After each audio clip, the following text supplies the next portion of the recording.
सबसे पहले अभय जी, माफी मांगेंगे आप सलमान खुर्शीद के लिए, दिग्विजय सिंह के लिए, उन बयानों के लिए जिसमें तस्वीरें देखकर आंसू फूट पड़े थे आपकी अध्यक्षा के? तो आवाज भारी रखती है और भाजपा के पक्ष में अपनी तकरीर रोज जारी रखती है। 30 जुलाई 2013 भूल गई, जब पहला इस बाटला हाउस एनकाउंटर का परिणाम आया न्यायालय से। जानती हैं आप शहजाद अहमद एनकाउंटर का बीजेपी से क्या लेना देना है?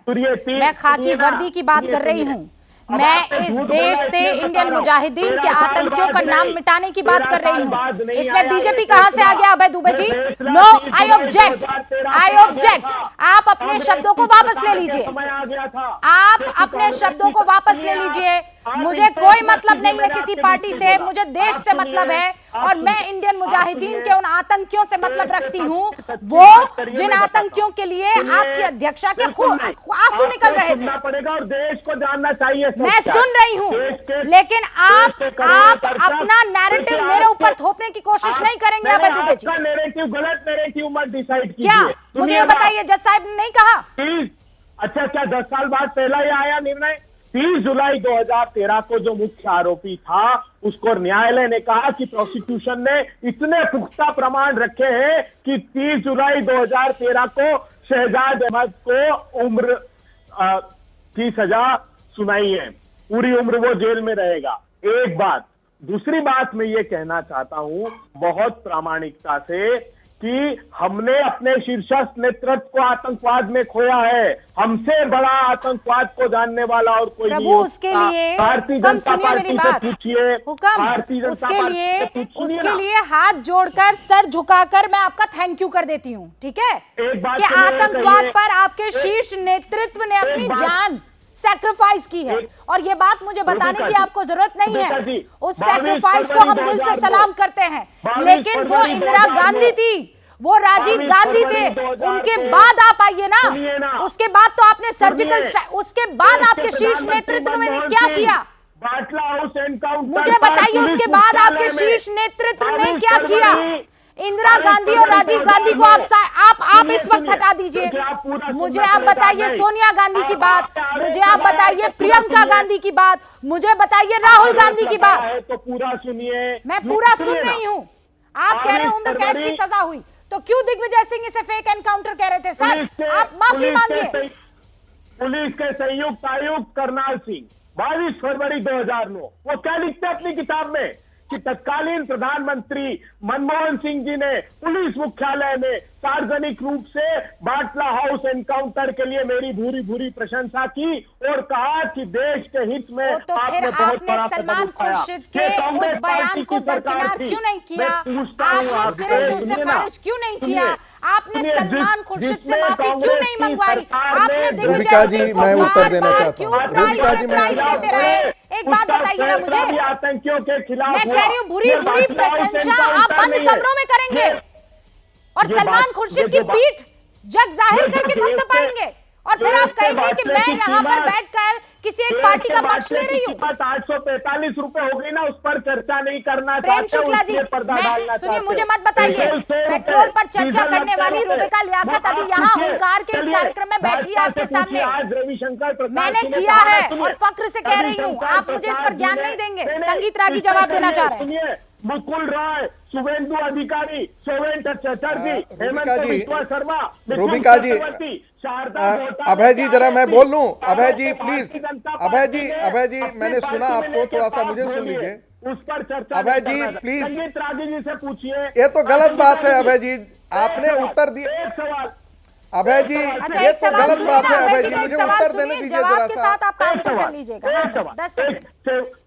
सैफुल्लाह फारूक को जानते हो? सैफुल्लाह फारूक जम्मू कश्मीर में जानते हो सैफुल्लाह फारूक को कि नहीं जानते हो?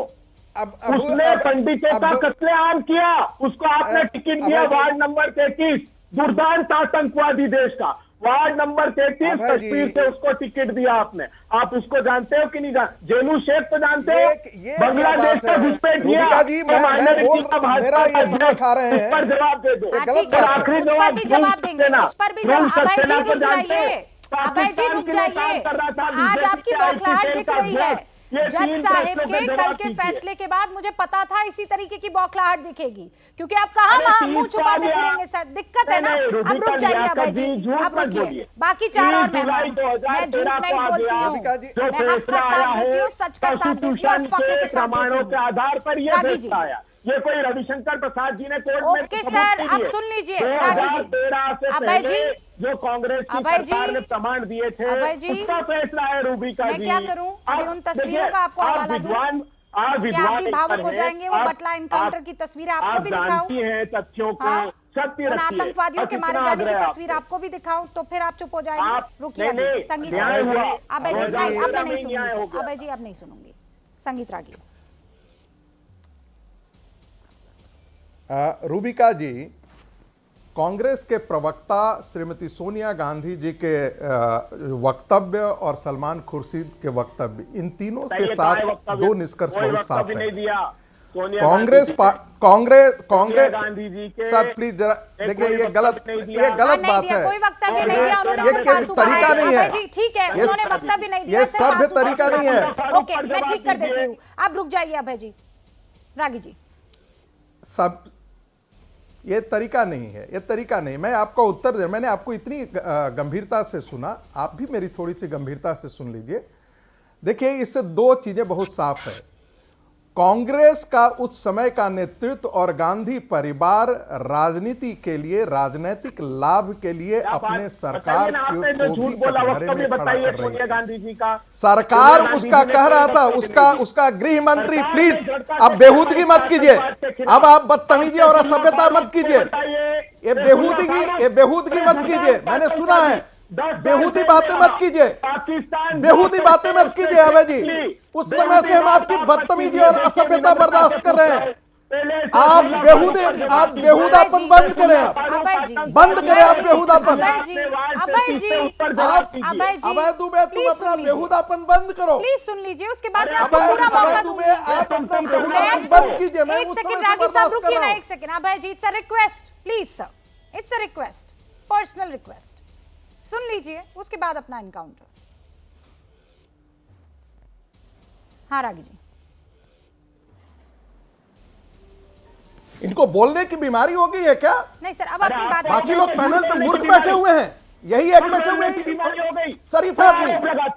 सैफुल्लाह पर जवाब दो, तुम चुप रहो, कम से कम तमीज नहीं है तो तमीज से बात करना सीखो, तमीज से बात करना सीखो। तुम अपनी सोनिया गांधी से पूछो, कि सत्ता के लिए क्यों वो आतंकवादियों के साथ खड़ी है। तुम अपनी राहुल गांधी से पूछो कि देश के गद्दारों के साथ गांधी परिवार क्यों खड़ा होता है, तुम पूछो उनसे।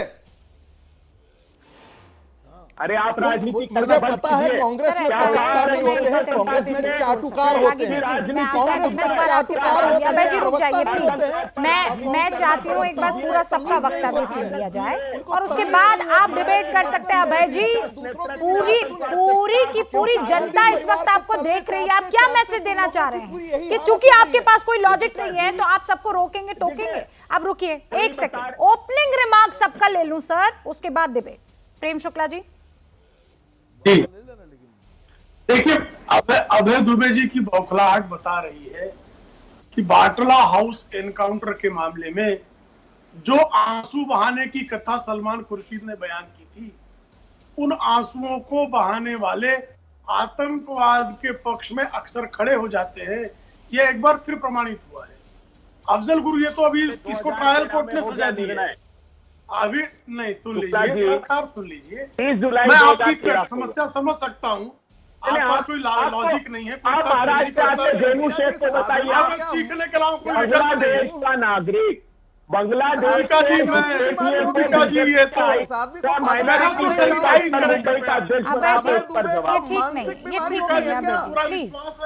मैं कह रही हूँ आपको रीबटल का पूरा मौका दूंगी, पर आप रुक जाइए ना, एक बार सुन तो लीजिए, ओपनिंग रिमार्क तो सुन लीजिए सर। जो आरोपी हैं, ठीक है, अरे भाई आप अपनी बात रखिएगा, आप 5 मिनट तक बोलते रहे सर, किसी ने बीच में नहीं रोका है, किसी ने नहीं टोका है, इतनी तो इज्जत बख्शेंगे ना सर, आप इतनी बख्शेंगे ना इज्जत।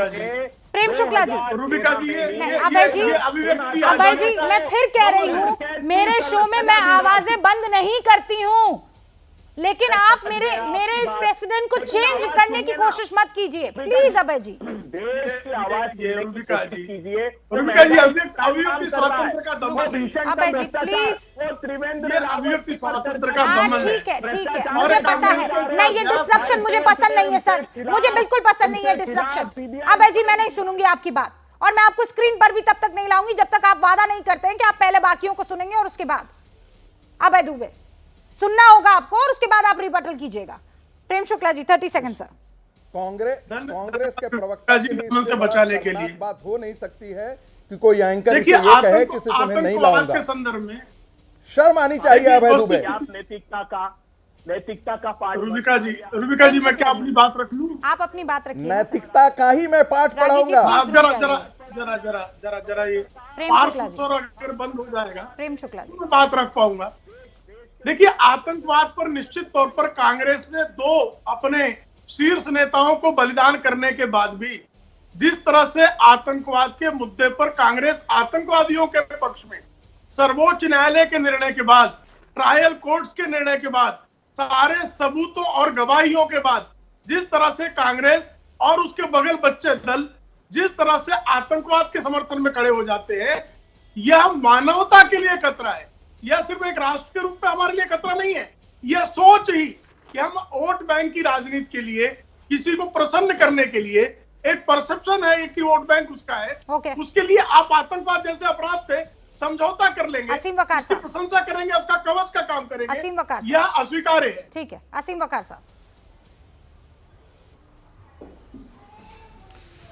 मैं देखिए बहुत इस वक्त शर्मिंदा महसूस कर रहा हूं। जिस तरह की बहस आतंकवाद पर आपके चैनल पर हुई, नहीं होना चाहिए। ये देश का मामला है, ये ना तो किसी मुजाहिदीन का मामला है और ना किसी सनातन संस्था का मामला है। ये हमारे देश का मामला है। इसमें चाहे मुस्लिम आतंकवादी पकड़ा जाए और चाहे संजय राउत जैसा हिंदू आतंकवादी पकड़ा जाए, आतंकवादी दोनों हैं। मैं किसी तरह से कोर्ट के किसी निर्णय पर कोई टिप्पणी नहीं करता, सर झुका के सारे फैसले अपने न्यायालय के मानता हूं, एक अच्छे नागरिक की तरह।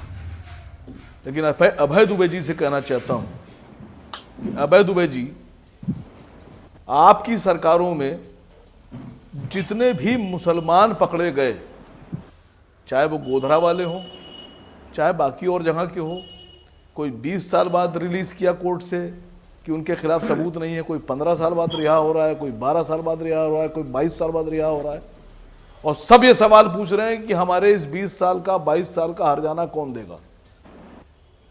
मुझे अफसोस इस बात का है, संगीत रागी साहब पर भी, कि जितना खुश आप इस बात पर हो रहे हैं कि बटला हाउस के जो आतंकी थे, वो जो उनके संबंध थे, उनको सजा हुई या कुछ भी हुआ, कभी आपने जो मालेगांव ब्लास्ट था उस पर आपने कभी कोई चिंता जताई?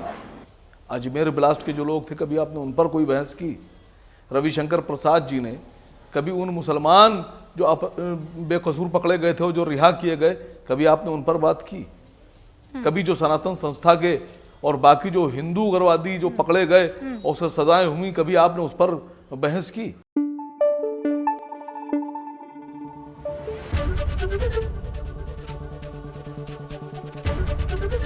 एबीपी न्यूज आपको रखे आगे।